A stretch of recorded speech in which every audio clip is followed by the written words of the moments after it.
അത്യുന്നതൻ്റെ മറവിൽ വസിക്കുകയും സർവശക്തൻ്റെ നിഴലിൻ കീഴിൽ പാർക്കുകയും ചെയ്യുന്നവൻ യഹോവയെക്കുറിച്ച്, അവൻ എൻ്റെ സങ്കേതവും കോട്ടയും ഞാൻ ആശ്രയിക്കുന്ന എൻ്റെ ദൈവവുമെന്ന് പറയുന്നു. അവൻ നിന്നെ വേട്ടക്കാരൻ്റെ കെണിയിൽ നിന്നും നാശകരമായ മഹാമാരിയിൽ നിന്നും വിടുവിക്കും. തൻ്റെ തൂവലുകൾ കൊണ്ട് അവൻ നിന്നെ മറയ്ക്കും. അവൻ്റെ ചിറകിൻ കീഴിൽ നീ ശരണം പ്രാപിക്കും. അവൻ്റെ വിശ്വസ്തത നിനക്ക് പരിചയും പലകയും ആകുന്നു. രാത്രിയിലെ ഭയത്തെയും പകൽ പറക്കുന്ന അസ്ത്രത്തെയും ഇരുട്ടിൽ സഞ്ചരിക്കുന്ന മഹാമാരിയെയും ഉച്ചയ്ക്ക് നശിപ്പിക്കുന്ന സംഹാരത്തെയും നിനക്ക് പേടിപ്പാനില്ല.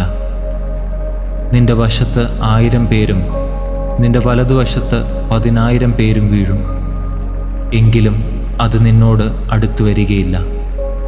നിന്റെ കണ്ണുകൊണ്ട് തന്നെ നീ നോക്കി ദുഷ്ടന്മാർക്ക് വരുന്ന പ്രതിഫലം കാണും. യഹോവേ, നീ എൻ്റെ സങ്കേതമാകുന്നു. നീ അത്യുന്നതനെ നിന്റെ വാസസ്ഥലമാക്കിയിരിക്കുന്നു. ഒരു അനർത്ഥവും നിനക്ക് ഭവിക്കുകയില്ല, ഒരു ബാധയും നിന്റെ കൂടാരത്തിന് അടുക്കുകയില്ല.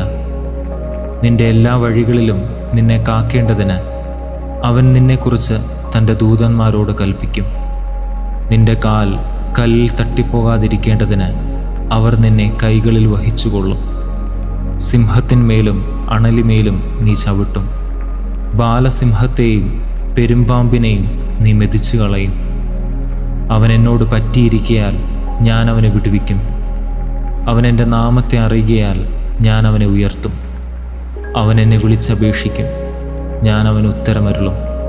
കഷ്ടകാലത്ത് ഞാൻ അവനോട് കൂടെയിരിക്കും. ഞാൻ അവനെ വിടുവിച്ച് മഹത്വപ്പെടുത്തും. ദീർഘായുസ്സുകൊണ്ട് ഞാൻ അവന് തൃപ്തി വരുത്തും. എൻ്റെ രക്ഷയെ അവന് കാണിച്ചു കൊടുക്കും.